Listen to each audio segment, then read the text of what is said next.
আজিৰ এই ভিডিঅ'টোত শ্ৰেণী চতুৰ্থৰ ক্লাছ 4ৰ গণিতৰ 30 নম্বৰ পেজৰ পৰা আমি আলোচনা কৰিম। ইয়াৰে আগৰ পেজ কেইটাৰ ভিডিঅ' সমাধান কৰি আগতে আপলোড কৰা হৈছে। যদি চোৱা নাই ডেছক্ৰিপশ্যনত লিংক দিয়া আছে, তাত ক্লিক কৰি চাই ল'বা। ইয়াত দিয়া আছে যোগ কৰা, এটা যোগ কৰিবলৈ দিছে। গতিকে ইয়াত দিয়া আছে 3, 6, 5 আৰু ইয়াত দিছে 2, 1 আৰু 6। গতিকে 5 6 কিমান? 5 1 6, 5 2 7, 5 3 8, 5 4 9, 5 5 10, 5 6 11। 11 কিমান হ'ব? 1। হাতে গ'ল 1। ইয়াত কিমান দিছে? 6, 6 1 7 আৰু হাতে 1 আছিল, গতিকে হাতে 1 8। ইয়াত কিমান দিছিল? 3 আৰু 2। 3 2 কিমান হ'ব? 5। আৰু যদিহে এনেদৰে কৰিব পৰা 5 আৰু 6, গতিকে আস্থানীয় কৰিব পৰা 5 আছে, গতিকে 5ডাল আস্থানি ল'বা 1 2 3 4 5 আৰু কিমান দিছে? 6। 6ডাল আস্থানি ল'বা 1 2 3 4 5 6। তাৰপিছত যোগ কৰি দিবা 1 2 3 4 5 6 7 8 9 10 11। দে 5 6 কিমান পালো? 11। 11 কিমান হ'ল? 11 1 হাতে গ'ল 1, 6 1 7 হাতে 1 8, 3 2 5, কিমান হ'ল? 581। বা এই অংকটো শুদ্ধ হ'লনে নাই চাবৰ বাবে আৰু এটা পদ্ধতি আছে। এইটো সংখ্যাৰ আমি যিটো যোগ কৰি সংখ্যাটো পালো তলৰ সংখ্যাটোৰ লগত, এইটো যিটো মাজৰ সংখ্যাটো আছে, এই সংখ্যাটোৰ পৰা এই সংখ্যাটো আমি লিখি ল'ব লাগিব 581। 81ৰ পৰা লিখি লৈ মাজৰ সংখ্যাটো আমি বিয়োগ কৰি দিব লাগিব। আৰু বিয়োগ কৰাৰ পিছত যদিহে আমি এই সংখ্যাটো পাওঁ 365, তেতিয়াহ'লে অংকটো শুদ্ধ হৈছে। এনেদৰে তোমালোকে অংকটো শুদ্ধ হৈছে নে অশুদ্ধ হৈছে চাব পাৰিবা। ইয়াত আমি পাতি লৈছোঁ, যোগ কৰোঁতে কিমান পালোঁ? 581। এতিয়া 581 পাতি লৈছোঁ। মাজৰ সংখ্যাটো কিমান দি আছিল? 216। বিয়োগ 216। এইটোৰ পৰা এইটো বিয়োগ কৰাৰ পিছত আমি এইটো সংখ্যা পাব লাগিব, তেতিয়াহে অংকটো শুদ্ধ হ'ব। গতিকে ইয়াত দি আছে 1, ইয়াত দি আছে 6। 1ৰ পৰা 6 বিয়োগ নাযায়, গতিকে এই 8ৰ পৰা আমি 1 ইয়ালৈ ধাৰে আনিম, গতিকে ইয়াত কিমান হ'ল? 11। ইয়াত হ'ল 11। 11 6 গ'লে কিমান থাকিল? 5। 11 6 গ'লে থাকিল 5। ইয়াত 8 আছিল, 8ৰ পৰা ইয়াত 1 ধাৰে নিছোঁ, গতিকে ইয়াত থাকিব 7। 7ৰ 1 গ'লে থাকিল 6। ইয়াত কিমান দিছিল? 5। 5ৰ 2 গ'লে থাকিল 3। কিমান হ'ল? 365। মই আৰু এবাৰ কৰি দিছোঁ।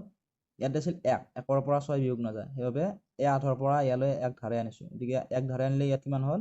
11। 11ৰ 6 গ'লে কিমান হ'ল? 11ৰ 6 গ'লে থাকিল 5। ইয়াত 8 আছিল, 8ৰ পৰা ইয়াত 1 ধাৰে নিছোঁ, গতিকে ইয়াত 8ৰ ঠাইত থাকিব 7। গতিকে 7ৰ 1 গ'লে থাকিল 6। ইয়াত কিমান দিছে? 5। 5ৰ 2 গ'লে থাকিল 3। উত্তৰটো হ'ল 365, গতিকে এই অংকটো হৈছে শুদ্ধ। তাৰপিছতো দিয়া আছে 391 যোগ 486। 6 1 7, 9 8 17, 17ৰ 7 হৈ গ'ল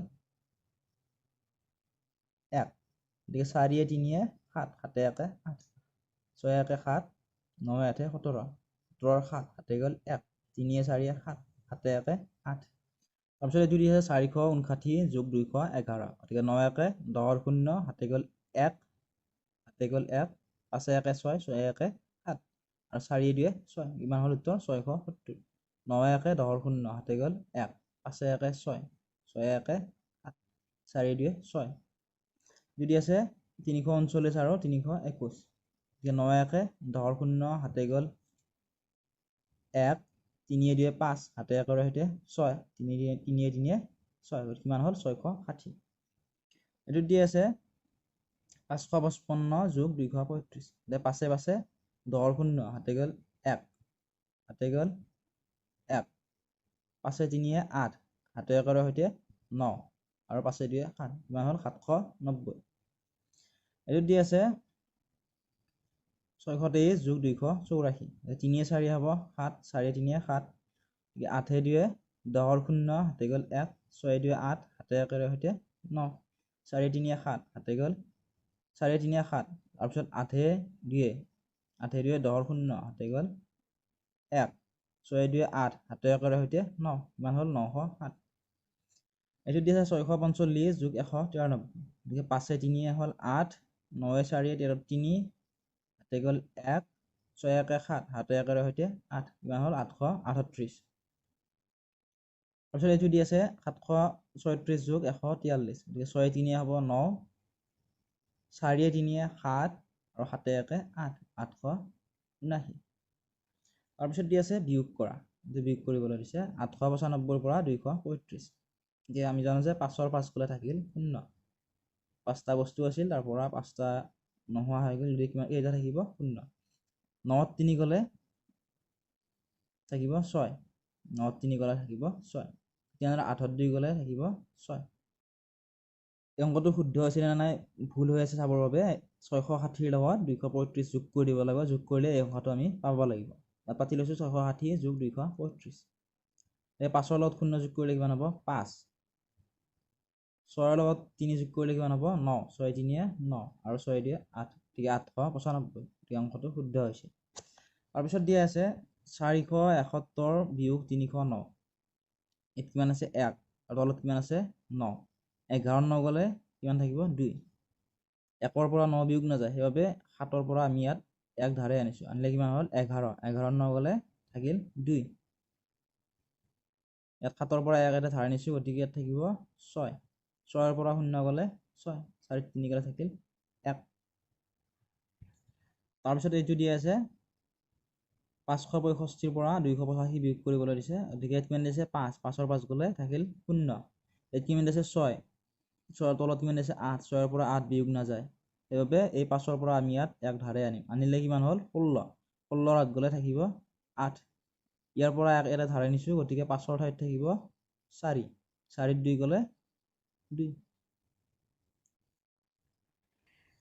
তাৰপিছত এইটো দি আছে 591 বিয়োগ 329 এত কিমান আছে 1 ইয়াত দি আছে 9 1ৰ পৰা 9 বিয়োগ নাযায় গতিকে 9ৰ পৰা 1 এটা ধাৰে আনিম গতিকে কিমান হ'ল 11 11 9 গলে থাকিব 2 11 9 গলে থাকিল 2 ইয়াত 9 আছিল ইয়াতে 1 ধাৰে আনিছো গতিকে 9ৰ পৰা 1 বিয়োগ হ'ব ইয়াত থাকিব 8 8ত 2 গলে থাকিব 6 আৰু ইয়াত দিছে 5 5ত 3 গলে থাকিল 2 কিমান পালো আমি 262 অংকটো শুদ্ধ হৈছে নে চাব লাগিব গতিকে 262 লগত আমি 329 যোগ কৰি দিম যোগ কৰিলে যদি এইটো সংখ্যাটো পাওঁ তেতিয়া অংকটো শুদ্ধ হৈছে গতিকে তোমাৰ মাতি লৈছো 262 যোগ 329 9 2 11 1 হৈ গ'ল 1 6 2 8 8 1 9 3 2 5 591 গতিকে অংকটো শুদ্ধ হৈছে এইটো দি আছে 631 বিয়োগ 340 গতিকে 1ৰ পৰা 0 গলে থাকিব 1 ইয়াত দি আছে 3 তলত দি আছে 4 3ৰ পৰা 4 বিয়োগ নাযায় গতিকে ইয়াৰ পৰা 1 ধাৰে আনিম আনিলে ইয়াত কিমান হ'ল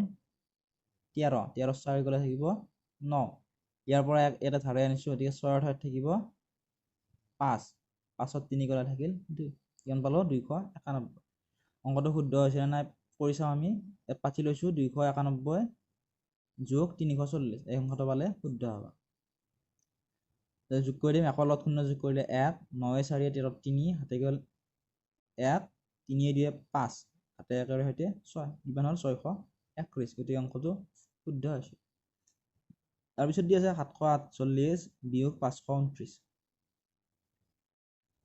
ইয়াত দিছে 8 ইয়াত দিছে 9 গতিকে 8ৰ পৰা 9 বিয়োগ নাযায় গতিকে 4ৰ পৰা 1 এটা ধাৰে আনিম আনিলে কিমান হ'ল 18 18 9 গলে থাকিব 9 ইয়াত 4 আছিল 4ৰ পৰা 1 ধাৰে আনিছো গতিকে ইয়াত থাকিব 3 3 2 গলে থাকিল 1 আৰু ইয়াত দিছে 7 7ৰ 5 গলে থাকিল 2 কিমান পালো 219 এইটো আৰু এইটো যোগ কৰি দিলে এই সংখ্যাটো পাব লাগিব তেতিয়াহে অংকটো শুদ্ধ হ'ব গতিকে আমি কৰি চাম 529 পাতি লৈছো যোগ 219 9 9 18 8 হাতে গ'ল 1 2 1 3 হাতে 1ৰ সৈতে 4 5 2 7 কিমান হ'ল 748 গতিকে অংকটো মিলি গৈছে 748 748 ইয়াৰে পেজ নম্বৰ 31ৰ পৰা নেক্সট ভিডিঅ'ত চাব পাৰিব ডেছক্ৰিপশ্যনত লিংক দিয়াই থাকিব